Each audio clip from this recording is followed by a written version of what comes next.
नमस्कार, देश की आवाज में आपका स्वागत है और मैं हूं आपके साथ ज्योति सांगवान। देश की आवाज में आज एक बार फिर से आपसे जुड़े मुद्दे को लेकर ही हम बात करेंगे बजट को लेकर, क्योंकि बजट को लेकर नेता बहुत सारी बातें करते हैं। सरकार हमेशा बजट की तारीफ करती है और विपक्ष हमेशा आलोचना करता है, लेकिन जनता बजट आने से पहले बजट को लेकर क्या सोचती है, कैसा हो बजट। तो आज के सवाल क्या कुछ रहेंगे देश की आवाज में, एक नजर। तो कैसा होना चाहिए आपके प्रदेश का बजट, आप क्या सोचते हैं बजट को लेकर? आप फोन कीजिए, राय दीजिए। प्रदेश के मुखिया को क्या सुझाव आप देना चाहेंगे? इसमें हम हरियाणा और हिमाचल दोनों की बात करेंगे। एक आदर्श बजट की खूबियां क्या हों, किसे आप एक अच्छा बजट कहेंगे? क्या अच्छे बजट से राज्य में विकास संभव है? क्या प्रदेश और भी बेहतर हो सकता है? तो कैसे बजट से जनता का भला हो सकता है? आप फोन कीजिए, राय दीजिए। डॉक्टर आर के कालिया हमारे साथ हैं, अंबाला से फोन लाइन पर हैं। कालिया साहब, क्या कहेंगे बजट को लेकर? नमस्कार जी। नमस्कार।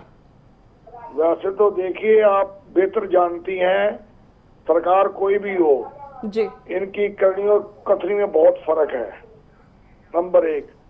नंबर दो, आम नागरिक, आम शहरी यही चाहते हैं कि महंगाई पर थोड़ा कंट्रोल हो, महंगाई कम हो। जी, मेन बात तो ये है, सरकार कुछ भी करे, चाहे ये तेल डीजल की कंपनियों से तालमेल करे, जीएसटी कम करे, ज्यादा करे, हमें इससे कोई मतलब नहीं। जी, तेल डीजल की जो कीमत है ये कम होनी चाहिए।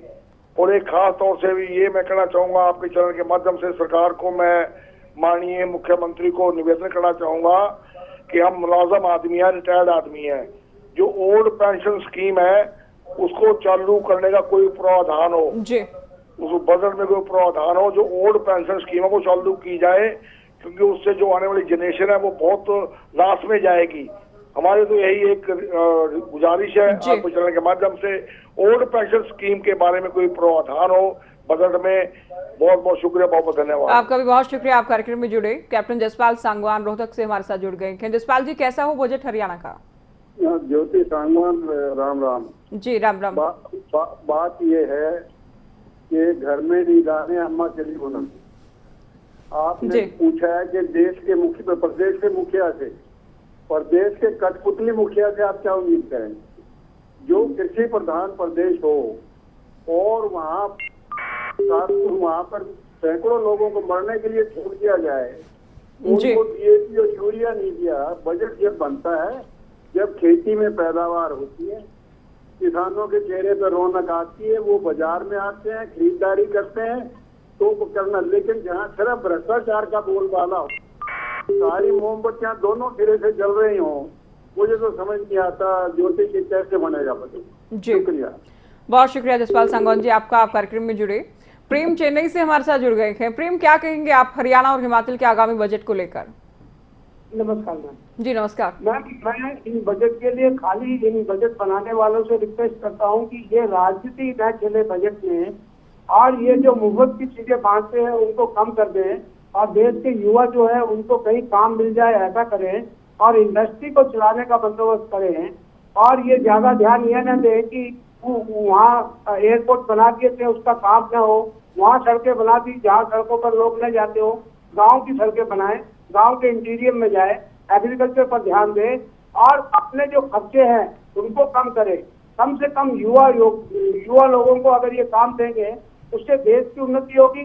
बजट में टैक्स लगाइए, क्योंकि आजकल पूरी जनता टैक्स दे रही है। जब जीएसटी आ गया है तो सारी जनता टैक्स दे रही है, कोई कम कोई ज्यादा। और वैसे मिडिल क्लास पर ये लोग ध्यान नहीं देते हैं कभी, क्योंकि मिडिल क्लास सबसे ज्यादा टैक्स देती है। उनके वोट तो इनको मिलते नहीं है, कमती मिलते हैं, और बाकी वोट मिलते हैं गरीबों को। ये मुफ्त की देनदारी किसानों को चाहे बांटना मुफ्त में, उनके लिए एक फंड तैयार कर दीजिए आप, 1 लाख करोड़ का, 2 लाख करोड़ का, उस फंड के हिसाब से चलाइए उनको। ये जो राजनीति से चलाते हैं, ये मेरी समझ से सारा इंडिया का बजट बिगाड़ दिया इन्होंने। केंद्र के ऊपर में हरियाणा गवर्नमेंट और उस गवर्नमेंट को ध्यान नहीं देना चाहिए, डबल इंजन बोल बोल के खराब नहीं करना चाहिए। जो जिस देश में जो सीएम है वहाँ का, उसको अपने स्टेट की अवस्था को देखना चाहिए। बहुत शुक्रिया प्रेम, आपने अपनी बात कही। रामजी भाई गुजरात से जुड़ गए हैं। रामजी भाई, आप क्या कहेंगे, कैसा हो बजट? नमस्कार मैडम जी। जी नमस्कार। बजट में मुखिया कहते हैं हम अच्छा विकास करेंगे, सरकार और राज्य सरकार बजट में आधा भी खर्च नहीं होता है। पूरे देश में रोड की हालत खराब है, गाँव की हालत बहुत ही खराब है। सरकार और मुखिया को ईमानदारी से काम करना चाहिए। स्कूल अच्छी होनी चाहिए, शिक्षा स्वास्थ्य अच्छा होना चाहिए। जनता का पैसा है, जनता को राहत देनी चाहिए। आपका धन्यवाद मैडम जी। जी बहुत शुक्रिया, आपने अपनी बात कही, कार्यक्रम में जुड़े। कुलदीप कंवर हमारे साथ शिमला से जुड़ गए हैं। स्वागत है आपका देश की आवाज में। नमस्ते मैडम जी नमस्कार। मैं हिमाचल के बजट के बारे में ये कहना चाहूंगा कि माननीय मुख्यमंत्री श्री जयराम ठाकुर। चलिए आप कार्यक्रम देखते रहिए, एक बार फिर से जुड़िएगा। आप क्या कहना चाहते हैं हिमाचल के बजट को लेकर, क्योंकि हिमाचल का कल से बजट सत्र शुरू होने जा रहा है और मार्च की शुरुआत में बजट पेश कर दिया जाएगा। हिमाचल के लोगों के लिए क्या हो, किस वर्ग के लिए किस बात को शामिल किया जाए, आप फोन कीजिए, राय दीजिए। आप अपने लिए बजट में क्या चाहते हैं। सिरसा से सूरज भान हमारे साथ जुड़ गए हैं। क्या होना चाहिए बजट में, आपकी क्या राय है? नमस्कार मैम जी नमस्कार। इस बजट में अगर सरकार चाहे तो किसानों के लिए जो खाल है पानी लगाने के लिए बने हुए हैं 1975-76 के खस्ता हालत है, अगर उन पे कुछ ध्यान दिया जाए तो किसानों का कुछ भला हो सकता है। वैसे उम्मीद बहुत घट है इन जुमलेबाजों से। मैम आप पहुंचा सको तो ये इतना जरूर पहुंचा देना। ये किसान परेशान है, वो कच्चे खाल हो गए हैं, पक्के थे ईंटों के, अब मोगरा बन रहे हैं पाइपलाइन के टाइप के, वो हो जाए तो अच्छा है। धन्यवाद। बहुत शुक्रिया सूरज भान जी, आपने अपनी बात कही और सुझाव आपने दिया है। हम प्रयास करेंगे कि सरकार तक आपका सुझाव पहुंचे। कुलदीप कंवर शिमला से एक बार फिर से जुड़ गए हैं। कुलदीप जी, अब तो सरकार को और बाकी दलों को भी चुनाव में भी जाना है, ऐसे में इस बार के बजट को आप कैसे देखते हैं, कैसा होगा इस बार का बजट? मैडम इस बार का बजट जो क्या ना, इसमें महंगाई को ध्यान देना चाहिए। सिलेंडर की कीमत कम होनी चाहिए। जी चलिए, नेटवर्क इश्यू है, आप देखते रहिए कार्यक्रम। तो आप भी हमारे साथ जुड़ सकते हैं कार्यक्रम में, क्योंकि आने वाले दिनों में हरियाणा का बजट आना है, हिमाचल का बजट आना है। दोनों ही राज्यों में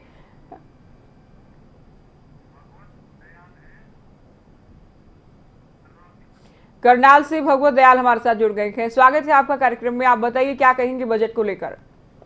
मैडम नमस्कार जी। नमस्कार मैडम, देश में है ना जो ये हरी चीज मिल रही है ना जी, ये सारी बंद हो जानी चाहिए और ये आरक्षण बंद होना चाहिए।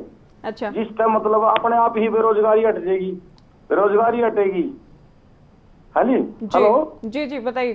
बेरोजगारी हटेगी तो अपने आप ही मंदी चीज हो जाएगी सारी जी। तो इस करके है ना सरकार को चाहिए, ठीक है,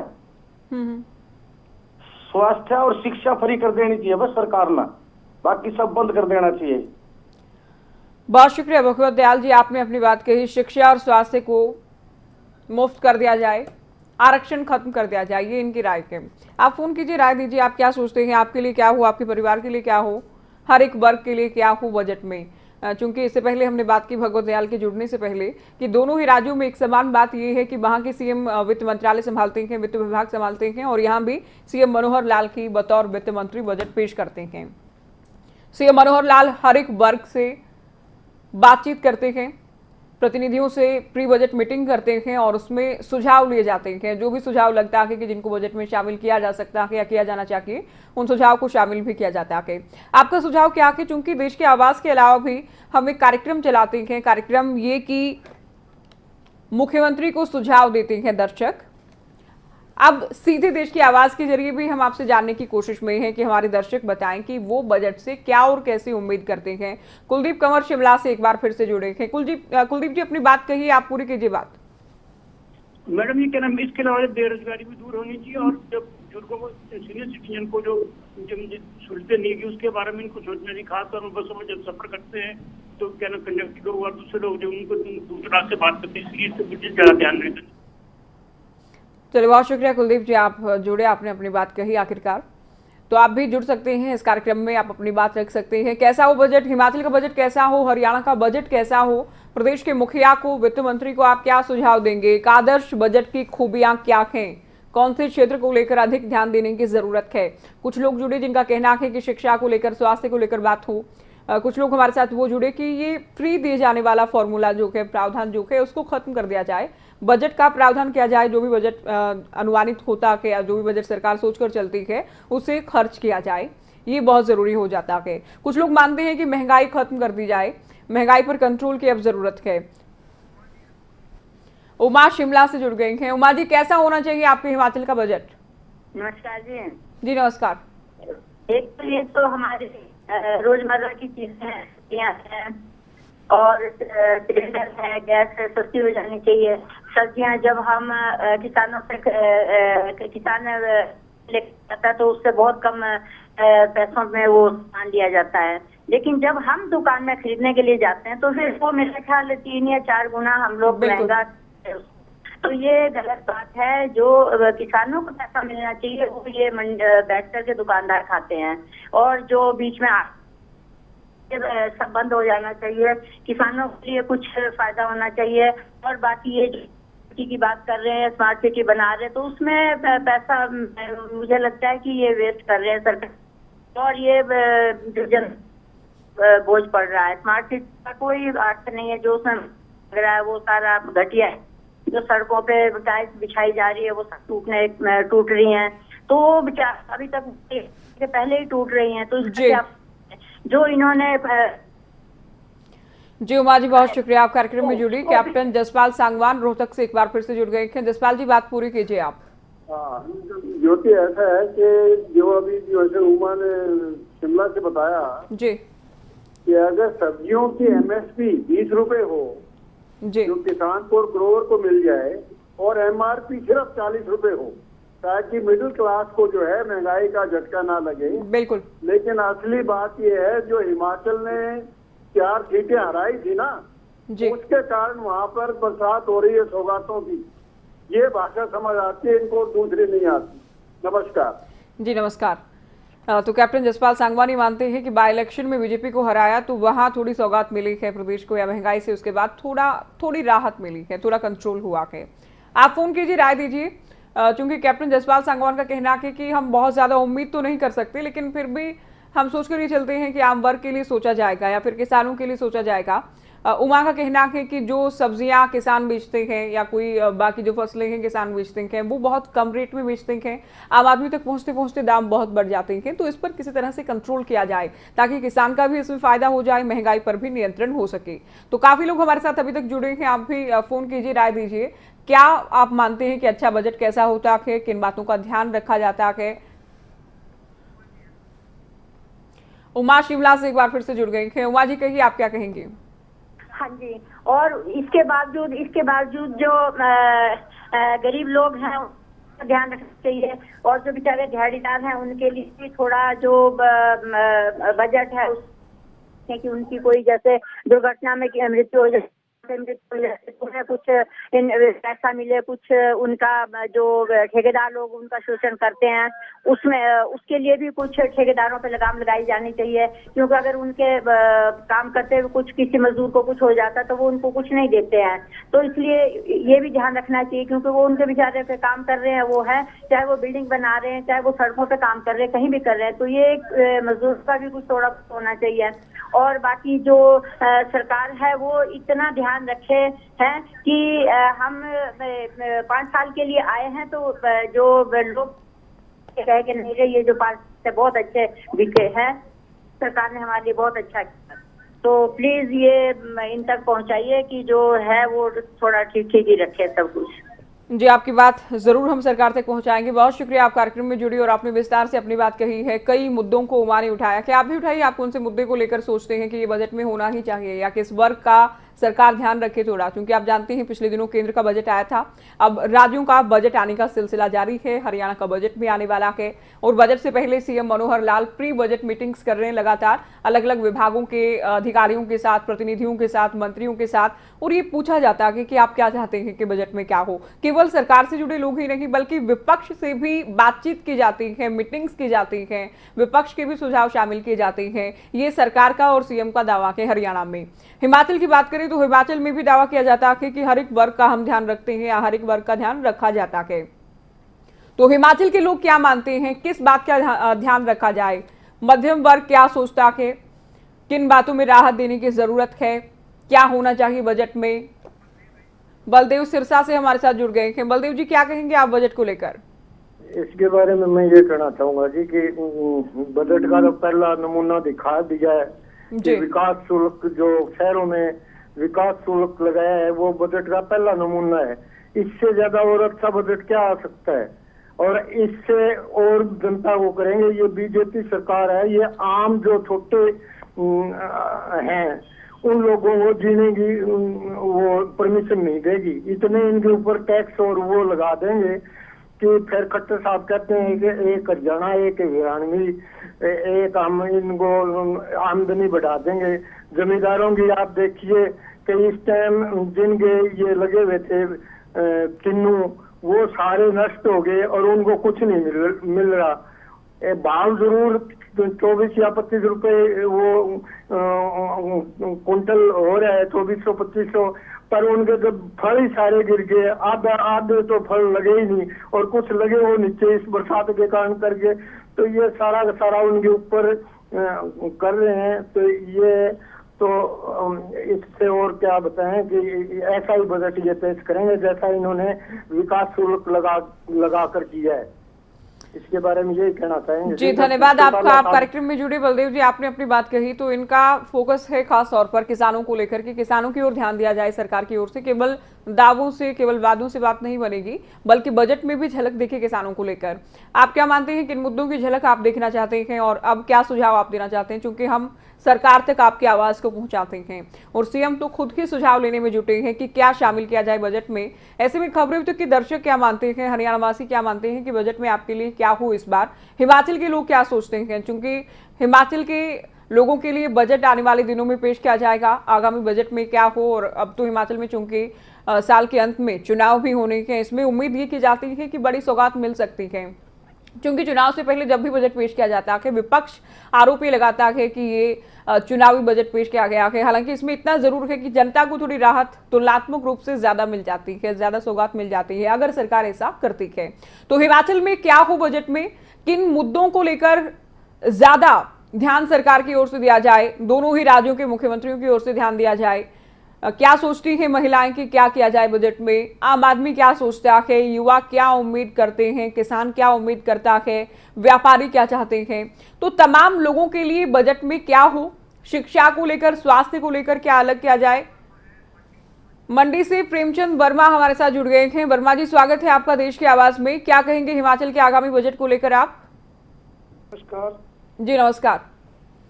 मैडम जी, सबसे बड़ी समस्या आजकल जो है तो आवारा पशुओं की और जानवरों की है जी। क्योंकि खेतों में हम खेती नहीं कर रहे हैं, काफी खेती जो है बर्बाद हो चुकी है जी। और कोई भी आदमी जो है फसल बोना नहीं चाहता है कोई भी। जी प्रेमचंद जी, तो इसके बारे में जो है मैडम जी जरूर कुछ न कुछ सरकार को सोचना चाहिए और महंगाई के कंट्रोल करना चाहिए। महंगाई बहुत ज्यादा है। जी बहुत शुक्रिया वर्मा जी, आप जुड़े। बिल्कुल, आवारा पशुओं की खबरें लगातार हम भी दिखाते हैं। किसानों की फसलों में बागवानों को नुकसान होता है, किसानों को नुकसान होता है, तो इस ओर सरकार ध्यान दे। ये अच्छा सुझाव आपने दिया। साथ ही महंगाई को लेकर तो लगभग हर एक दर्शक का कहना है कि महंगाई से सरकार थोड़ी राहत दे, ये सरकार से अपील है। तो आप भी फोन कीजिए, आप राय दीजिए, आप क्या चाहते हैं खुद के लिए बजट में, किसानों के लिए क्या हो, छोटे व्यापारियों के लिए क्या हो, मध्यम वर्ग के लिए क्या शामिल किया जाए, युवाओं को क्या मिल सके इस बार के बजट में, शिक्षा को लेकर, स्वास्थ्य को लेकर, दूसरे जो विभाग हैं उनमें किस तरह से, कैसे और कितना बजट बढ़ाया जाए। आप राय दीजिए, आप फोन कीजिए। चूंकि बजट को लेकर बात बजट पेश किए जाने के बाद तो बहुत की जाती है, लेकिन बजट आने से पहले, बजट पेश किए जाने से पहले हमारा प्रयास ये है कि हम हरियाणा के लोगों से, हिमाचल के लोगों से ये जानें कि आप सरकार से क्या उम्मीद करते हैं, आप दोनों ही राज्यों के मुख्यमंत्रियों से क्या उम्मीद करते हैं। क्योंकि हरियाणा में ये तीसरा मौका होगा जब सीएम मनोहर लाल बतौर वित्त मंत्री बजट पेश करेंगे। हालांकि उनका दावा ये जरूर होता है कि सबके सुझाव हम लेते हैं, ना हम इसमें सरकार देखते ना विपक्ष, जिसका भी अच्छा सुझाव हो उसे शामिल किया जाता है। हमारा प्रयास ये होता है कि हर एक वर्ग के हितों को ध्यान में रखा जाए। उधर हिमाचल की बात करें तो हिमाचल में चुनाव से पहले अंतिम बजट होगा इस बार। लोगों को उम्मीद है कि सरकार की ओर से, सीएम की ओर से कुछ राहत दे जाएंगे। तो दोनों ही राज्यों के दर्शक हमारे क्या सोचते हैं, फोन कीजिए, राय दीजिए। हमारा फोन नंबर आपकी टीवी स्क्रीन पर लगातार दिखाया जा रहा है। आप फोन उठाइए और बताइए कि कैसा हो बजट, एक आदर्श अच्छा, एक बेहतर बजट आप क्या मानते हैं, कैसा मानते हैं, और किसी भी राज्य के विकास में बजट का आप कितना महत्व मानते हैं? आप फोन कीजिए, राय दीजिए कैसा हो बजट, किन किन बातों को शामिल किया जाए, किन मुद्दों की झलक इस बार आप देखना चाहेंगे दोनों ही राज्यों के बजट में। दोनों ही राज्यों के मुखियाओं को आपका क्या सुझाव है, क्या राय है आपकी? आप फोन कीजिए, राय दीजिए आज के इस मुद्दे को लेकर, आगामी बजट को लेकर। तो कैसे बजट से जनता का भला हो सकता है, किन बातों को शामिल किया जाए? काफी लोग मानते हैं कि महंगाई पर नियंत्रण अब जरूरी हो जाता है कि महंगाई पर नियंत्रण हो। शिमला से बसंत सिंह हमारे साथ जुड़ गए हैं। बसंत सिंह जी, क्या मानते हैं आप, किस तरह का बजट हो इस बार हिमाचल का? बस का तो सोचता हूँ, मैं तो खुद मारा गया हूँ। देखो, मैं 58 साल की उम्र हो गई, 58 साल जी। ना तो कोई भत्ता मिलता, ना कुछ नहीं। लॉकडाउन में भी हमारे लिए कुछ नहीं दिया कि मिस्त्री का काम और आर्टिस्ट हूँ मैं, स्टेट वार्डी हूँ, पर हमारे लिए कुछ नहीं दिया, ना कांग्रेस ने ना जनता पार्टी ने वोटें दी, मैं जनता पार्टी को जी। ना हमारे लिए आटा खाने को मिला, ना कुछ नहीं मिला। बात सुनो, और जो मैंने कोई रखे भी थे किराएदार, उन्होंने मेरे ऊपर केस लगाए हुए हो, झूठे केस है, उसकी छानबीन की जाए जी। बस मैं इतना चाहता हूँ हिमाचल सरकार से, भाई मेरी जान छान की जाए। नहीं भाई, मेरी पार क्या मेरे पास तो चलने की हिम्मत नहीं, बीमार हूँ मैं, और जयराम था। चले, बहुत शुक्रिया। हालांकि बजट को लेकर हम बात कर रहे हैं, आपकी कोई परेशानी है तो आप कार्यक्रम के बाद भी फोन कर सकते हैं, हमें आप बता सकते हैं। हमारा प्रयास होगा कि सरकार तक, प्रशासन तक आपकी परेशानी को पहुंचाया जाए। कैप्टन जसपाल सांगवान रोहतक से जुड़ गए हैं। जसपाल जी, क्या कहेंगे आप? ज्योति, जहाँ तक आवारा पशुओं का सवाल है जी, ये जो जब इन्होंने इनकी रीसेल बंद कर दी, इसका मतलब जैसे पुरानी गाड़ी बेच के पैसे में अगर नई नहीं खरीदी जाती जी, मान लीजिए आज के 6 लाख आए हैं जी, तो वो इस साल वो 3 लाख पे बछड़े देंगी, 3 लाख बछड़ियां देंगी, और 25% इनमें से हर 2 साल में इस तरह से ये बढ़ते चले जाएंगे। और एक वक्त ये आ जाएगा कि सड़कों पर के ऊपर भी गाड़ी नहीं चल सकेगी। ये कानून जिसने भी बनाया उसका सेल्फ गोल था, वरने गो का मतलब गो पूरे पंजाब में, जिसमें हिमाचल, पंजाब, हरियाणा, पाकिस्तान का मुश्किल से 50-60 आदमी ऐसे थे जो दूध देने वाले गाय को नहीं बेचते थे, अपने खूटे मरने देते थे। ये कानून अगर ये नहीं हटाएंगे, अभी देखा आपने प्रधानमंत्री कह रहे हैं मैं छूटेगा जानवरों का कानून लाऊंगा। अब जब कानून लाएंगे जब सरकार चली गई, ये बहुत ही गलत कानून था, इसने किसानों को तबाह कर दिया। सारी रात घूमते हैं कि उनके यहाँ सिवाय सरसों के दूसरी फसल नहीं होती है। बिल्कुल, ये परेशानी जरूर है। बहुत शुक्रिया सांगवान जी, आप जुड़े कार्यक्रम में। नागेंद्र सिंह नेगी हमारे साथ सरकाघाट मंडी से जुड़े हैं। नेगी साहब, क्या कहेंगे, कैसा हो आपके राज्य का बजट?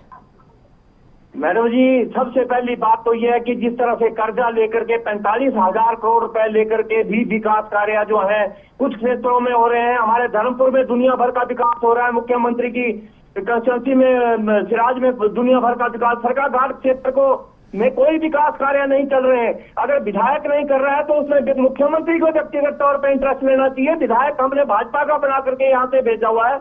महंगाई, बेरोजगारी, आवारा पशु और ये जो दुनिया भर की जो आपने दूसरे कंस्टिट्यूंसियों में खर्चा किया, जिन कंस्टिट्यूंसियों में कोई विकास कार्य नहीं हुआ उसकी समीक्षा की जाए और उनके लिए विशेष बजट का प्रावधान किया जाए। जय हिंद। जी, जय हिंद। बहुत शुक्रिया, आप जुड़े कार्यक्रम में। तो हिमाचल के बजट को लेकर, हरियाणा के बजट को लेकर हमने बात की।